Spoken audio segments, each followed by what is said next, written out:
இஸ்ரேலிய ராணுவத்தின் கட்டுப்பாட்டில் உள்ள லெபனான் பகுதிக்கு இஸ்ரேலிய பிரதமர் பெஞ்சமின் நெத்தன்யாகு விஜயம் மேற்கொண்டுள்ளார். அங்குள்ள வீரர்களிடம் உரையாற்றிய அவர், ஈரான் ஆதரவு பெற்ற ஹிஸ்புல்லா அமைப்பின் அச்சுறுத்தல் நீடிக்கும் வரை இஸ்ரேல் லெபனானின் தெற்கு பகுதியிலிருந்து பின்வாங்காது என அறிவித்துள்ளார். அமெரிக்காவின் மத்தியஸ்தத்தில் கடந்த வெள்ளிக்கிழமை இஸ்ரேல் மற்றும் லெபனான் அரசாங்கங்களுக்கு இடையே எட்டப்பட்ட பாதுகாப்பு ஒப்பந்தத்திற்கு பிறகு நெத்தன்யாகு ஆக்கிரமிக்கப்பட்ட லெபனான் பகுதிக்கு செல்வது இதுவே முதல் முறையாகும். இந்த நிலையில் அச்சுறுத்தல் நீங்கும் வரை நாங்கள் தெற்கு லெபனானை விட்டு வெளியேற மாட்டோம் என்பதில் உறுதியாக இருக்கின்றோம் என்றும் நெத்தன்யாகு ராணுவ வீரர்களிடம் கூறியதாக அவரது அலுவலகம் வெளியிட்டுள்ள அறிக்கையில் தெரிவிக்கப்பட்டுள்ளது. மேலும் ஹிஸ்புல்லா ஆயுதங்களுடனும் அச்சுறுத்தலாகவும் இங்கு இருக்கும் வரை நாங்களும் இங்கேயே இருப்போம் என்றும் அவர் குறிப்பிட்டுள்ளார். கடந்த ஏப்ரல் மாதத்திற்கு பிறகு ஆக்கிரமிக்கப்பட்ட லெபனான் பகுதிக்கு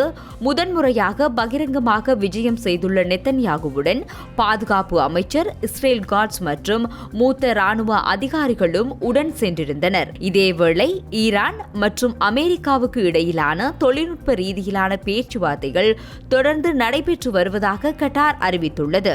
இருப்பினும் தற்போதுள்ள பேச்சுவார்த்தை வழிமுறையின் கீழ் இருதரப்புக்கும் இடையே உயர்மட்ட சந்திப்புகள் எதுவும் நடைபெறவில்லை என்றும் கட்டார் தெளிவுபடுத்தியுள்ளது. கட்டார் பிரதமரின் ஆலோசகரும் வெளியுறவு அமைச்சகத்தின் ஊடக பேச்சாளருமான மஜித் அல் அன்சாரி ஊடகவியலாளர் சந்திப்பில் இது குறித்து கருத்து தெரிவித்துள்ளார்.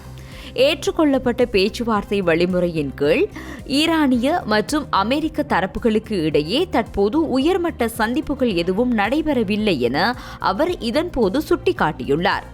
இந்த நிலையில் முன்னதாக சுவிட்சர்லாந்தில் நடைபெற்ற சந்திப்புகளை தொடர்ந்து இருதரப்புக்கும் இடையிலான தொழில்நுட்ப அளவிலான தொடர்புகள் நேரடியாகவும் மறைமுகமாகவும் தொடர்ந்து பேணப்பட்டு வருவதாக அல் அன்சாரி கூறியுள்ளார். இதன்படி தோஹாவிலும் மற்ற இடங்களிலும் இந்த பேச்சுவார்த்தை செயல்முறையை தொடர்வதற்காக மத்தியஸ்தர்கள் தொடர்ந்தும் பணியாற்றி வருகின்றனர் எனவும் அவர் தெரிவித்துள்ளமை குறிப்பிடத்தக்கது.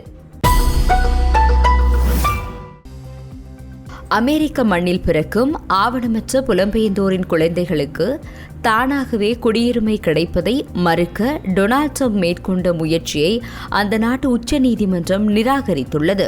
அமெரிக்காவில் சட்டவிரோதமாகவோ அல்லது தற்காலிக அடிப்படையிலோ தங்கியிருக்கும் பெற்றோர்களுக்கு அங்கு பிறக்கும் குழந்தைகளுக்கு குடியுரிமை மறுக்க முற்பட்ட ட்ரம்பின் நிர்வாக உத்தரவை நேற்று குறித்த நீதிமன்றம் நிராகரித்தது. தமது அமர்வின் இறுதி நாளில் அமெரிக்க மண்ணில் பிறந்த ஏறக்குறைய அனைவருக்கும் அமெரிக்க குடியுரிமை பெறும் உரிமையை தக்க வைக்கும் வகையில் நீதிமன்றம் 6-3 என்ற வாக்கு வித்தியாசத்தில் தீர்ப்பளித்தது. முன்னதாக கீழ் நீதிமன்றங்கள் இந்த நடவடிக்கையை தடுத்திருந்தன. இந்த நிலையில் தலைமை நீதிபதி ஜான் ராபர்ட்ஸ் எழுதிய பெரும்பான்மை தீர்ப்பின் மூலம் உச்ச நீதிமன்றம் இந்த முடிவை உறுதிப்படுத்தியுள்ளது. அமெரிக்காவில் சட்டவிரோதமாகவோ அல்லது தற்காலிகமாகவோ தங்கியிருக்கும் பெற்றோருக்கு பிறக்கும் குழந்தைகள் அமெரிக்காவின் அதிகார வரம்பிற்கு உட்பட்டவர்கள் ஆவர். மேலும் 14வது திருத்தத்தின்படி குடியுரிமை பிரிவின் கீழ் அவர்கள் பிறந்தவுடனேயே அமெரிக்க குடிமக்களாகின்றனர் என நீதிபதி ஜான் ராபர்ட்ஸ் பதிவு செய்துள்ளார். மேலும் குடியுரிமை என்பது உரிமைகளை பெறுவதற்கும் நமது அரசியல் சமூகத்தில் சுதந்திரமாக பங்கேற்பதற்குமான உரிமையாகும். 14வது சட்ட திருத்தத்தை உருவாக்கியவர்கள் இந்த வாக்குறுதியை இம்மண்ணில் சுதந்திரமாக பிறந்த ஒவ்வொருவருக்கும் விரிவுபடுத்தினர். இந்த வாக்குறுதியை நாம் இன்றும் காப்பாற்றி வருகின்றோம் எனவும் அவர் குறிப்பிட்டுள்ளார்.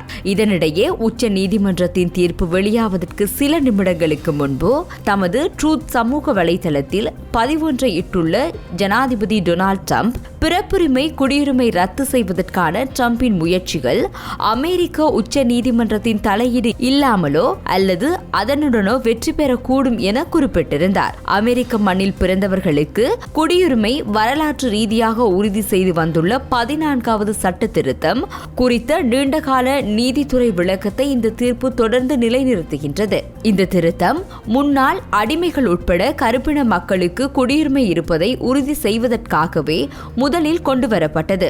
இருப்பினும் இதிலுள்ள குடியுரிமைக்கான பிரிவு மிகவும் விரிவான அளவில் வரையறுக்கப்பட்டது. அதில் அமெரிக்காவில் பிறந்த அல்லது குடியுரிமை பெற்ற மற்றும் அதன் அதிகார வரம்பிற்கு உட்பட்ட அனைத்து நபர்களும் அமெரிக்காவின் குடிமக்களாகவும் அவர்கள் வசிக்கும் மாகாணத்தின் குடிமக்கள் குடிமக்களாகவும் கருதப்படுவார்கள். பிறப்புரிமை குடியுரிமை தொடர்பான வாய்மொழி வாதங்களை கேட்க ஏப்ரல் மாதத்தில் உச்சநீதிமன்றத்தில் ட்ரம்ப் நேரில் கலந்து கொண்டார். குடியுரிமை குறித்து பரவலாக ஏற்றுக்கொள்ளப்பட்ட கண்ணோட்டம் தவறானது என்று அவரது நிர்வாகம் வாதிட்டிருந்தது.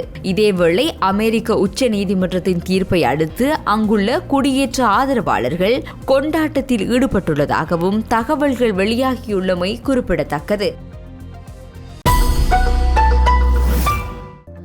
பாகிஸ்தான் லாகூர் பகுதியில் உள்ள கட்டிடம் ஒன்றின் கூரை இடிந்து வீழ்ந்ததில் 14 சிறுவர்கள் உயிரிழந்துள்ளதாக அந்நாட்டு ஊடகங்கள் தகவல் பகிர்ந்துள்ளன.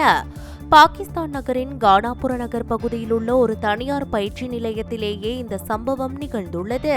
சம்பவ இடத்தில் இருந்து மீட்கப்பட்டவர்களில் 10 வயதுக்குட்பட்ட சிறுவர்களும் அடங்குவதாக சர்வதேச ஊடகங்கள் தகவல் பகிர்ந்துள்ளன.